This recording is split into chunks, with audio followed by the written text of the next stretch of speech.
When I lived in Thailand, I started training Muay Thai a couple months in. I sucked. I was trash. But while I was training, I would see this one guy from Arizona. He was doing the jabs and he was doing the dodging when the trainer punches and he ducks, and it was just working in unison. And I was just looking in amazement like, damn, bro, I wish I could be that good.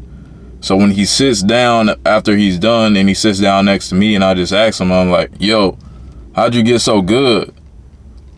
And then he just said, like, with a straight stoic face, like, well, if you do anything consistently for a long enough period of time, you're going to get good at it. And that wasn't the answer that I wanted to hear. I wanted to hear like some magical thing, like he studied something or he did some extra or some magical technique, but he just said the most simplest thing. For a while I sat with it and it just clicked in my brain and I'm like, oh, it's simple. And I just complicated this whole thing. I put this guy on a pedestal thinking that he's this amazing human being that can do this effortlessly and he was just born like this, when he was in my position at one time as well. He was trash at one time as well. But doing it consistently, he was able to become good. So that day I said in my mind, yo, I'm gonna start training every day. So I started going and training Muay Thai every single day. And slowly but surely it started compounding and I started getting better and better and better and better. And in a couple months, I was beating people that's been training for years. And I got good enough to one point, there was somebody else that was Thai, but he was from New York, and he seen me after a couple months. And he was like, yo, how'd you get so good? Like a couple months ago, you couldn't kick, you couldn't do nothing. And he was just looking at me dumbfounded, crazy. And I'm just like, yeah, bro, this is the discipline. This is the work that I put in. And I felt so much pride and I felt so good about that, because I'm like, damn, bro, like he was better than me when we started this, but he didn't go every day. He didn't go consistently. He went like once every couple of weeks or once every month. So he didn't get the results that I got. So I became respectable by being disciplined and consistent and doing the hard thing every single day. It was tough. It's not like in America. We're training outside in the heat in 90, 100 degree weather every day. Tired, sweating, doing Muay Thai kicks, punching repeatedly. It required discipline. Now I tell you this story to let you know that you can become addicted to discipline. And the first way you do this is by changing your self-image. You can change your self-image as somebody who is disciplined. And the easy way to do this is to just start to imagine yourself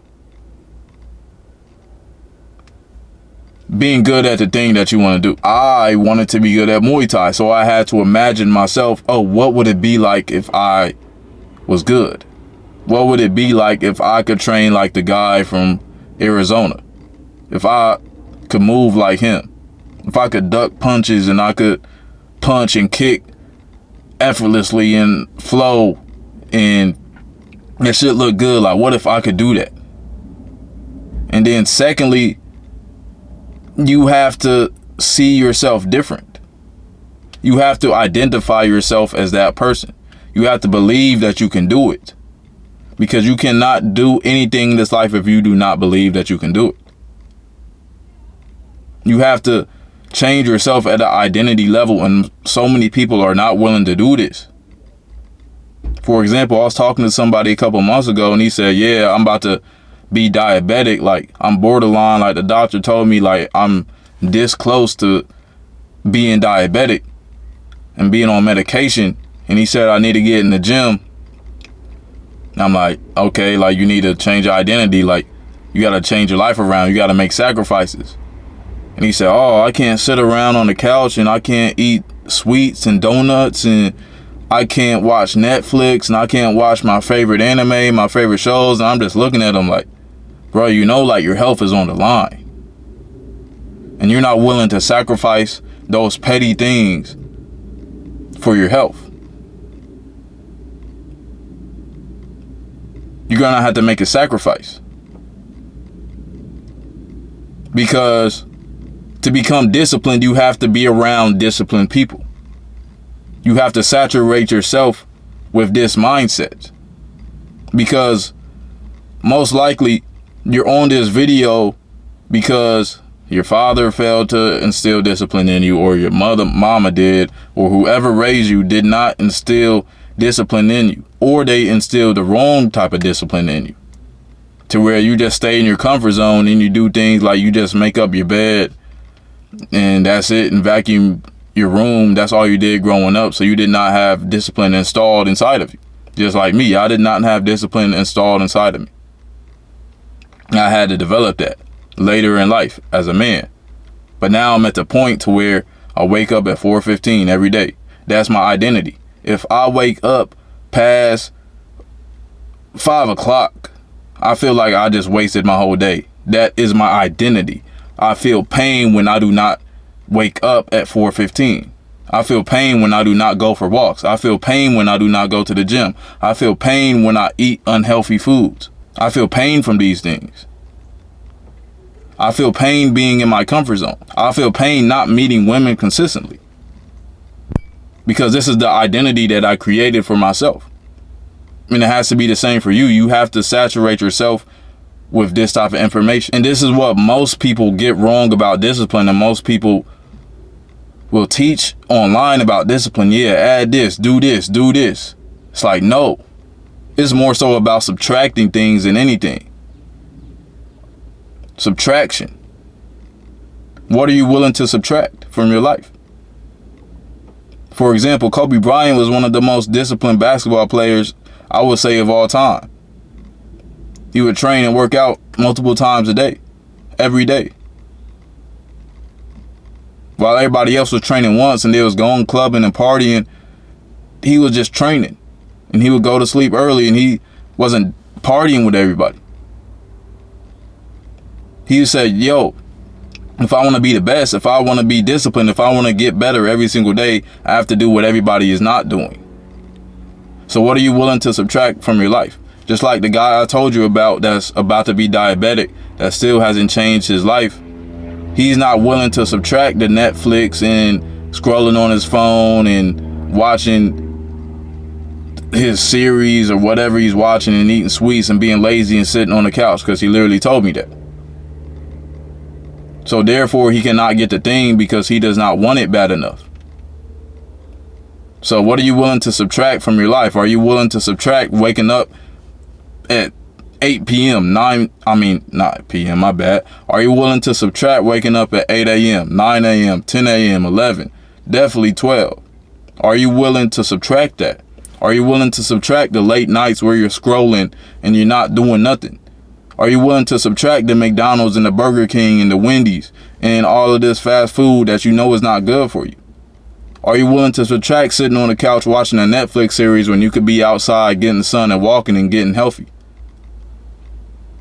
Are you willing to subtract your comfort zone? It's going to require a sacrifice.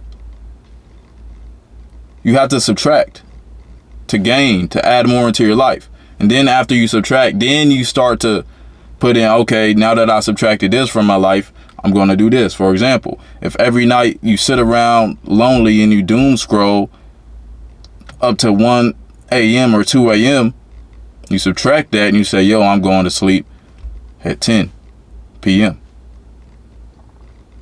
So you need to subtract something to add something. If you want to start going for walks, you're going to need to subtract sitting down watching your Netflix series. And really, when you subtract things from your life, that's when you're really going to be able to sit down with yourself in this boredom, in this state, to where you're not just chasing dopamine all day, to where you can really sit with your thoughts and things can come up and you can start to think about who you want to be and what you want to do and your self-image. Because everything springs from your self-image. What you do, how you think, how you feel, where you go, the things you see, the things you read, everything springs from your self-image. And I'm telling you, as somebody who has studied this, but also I've experienced it firsthand, because my self-image expanded so much and my mind expanded so much by living in Southeast Asia that I'm like, yo, people do things based off of who they think they are. And that's the only reason they do them. It's the only reason. It's all based off of how you view yourself. If you view yourself as somebody that is an entrepreneur, somebody that can make money, somebody that deserves to travel and live a free life, and you see yourself as that person, that's the result you're going to get. But if you see yourself as a worker, as somebody who is trapped, somebody that's stuck, that's what you're going to continue to get in your life, even if you get the money to do it. Even if you have the opportunity, you're not going to see it because you can only see your perception, because your mind filters reality out based off of what you believe about yourself. Next, you have to stop being a nice guy. Now, I was the biggest nice guy ever. I would say yes to pretty much everything. Anything everybody wanted to do, I would say yes. I had all of these friends and I was always doing things, but inside I always felt lonely. I always felt like I was betraying myself. I always felt like I was betraying myself when I was in the club and we was listening to music and we was drinking bottles, but we wasn't doing nothing productive. And I knew that there is bigger and more to life. But I couldn't say no. I couldn't say no to the girls that wanted to lay up until 11 a.m., 12 p.m. when I knew I wanted to get up and go to the gym and start doing things. I couldn't say no to it. You're going to have to stop being a nice guy. You're going to have to stop suppressing what you want to do because you matter. Your desires matter. What you want to do actually matters in this world. Yeah, other people want things from you, but it's a negotiation. You can get what you want out of life too. There's a middle ground. So you can be assertive. You can be aggressive and going what you and getting what you want in life. And that's one of the reasons why a lot of men are not disciplined, because they've been suppressing their masculinity so long. They're not aggressive. They have no assertiveness. So they're not assertive in going after what they want. They're not assertive in saying no to things. They're not assertive and aggressive enough to go out of their way to ask for what they want out of life. So they do not get it. And they don't think they're worthy. So they're not going to try. Because like I said earlier, everything springs from your self-image and how you feel and think about yourself. So to become disciplined, you have to stop being a nice guy. You got to do it. And it's going to seem like you're being cold to people, or you're going to feel a little bit of guilt. And that's normal when you start out. But I'm just telling you that it's not a bad thing. It's not a bad thing to put yourself first and your life first, because I've been through it too. Like I told you before. And like I said, I was one of the nicest guys in the world, and it was destroying my discipline. And then even bigger thing is that being this nice guy doesn't just affect your relationships with other people. It reflects your relationships with yourself. Because I couldn't be honest with myself. I didn't want to confront myself. I didn't want to confront reality. I didn't want to expose myself to myself. So I couldn't tell myself the right things to do. I couldn't face it. I was just telling myself the nice things. And I was keeping myself down. So you have to stop being a nice guy even to yourself. You have to be a mentor to yourself. You have to tell yourself the truth. You have to confront your life. You can't run away, because you have to figure out who you're not to become who you want to be. If you want to become disciplined, if you want to get up off your ass and you want to actually grow and evolve and become the man you want to be, if you want to get that freedom you feel from doing the things that you know you actually want to do and becoming the man that you actually want to be, if you want to be able to go to a whole new level and escape fear, the fear of changing, the fear of what other people think, I'm starting a challenge for you. This challenge is going to be a discipline challenge to help you become the disciplined man you want to be, and also to help you get unstuck in life. The link for that is going to be in the description. Apply to that. And if I can help you, I'll get back to you. So that's it for this video. It's Zen Hustler, no slave. I'm out.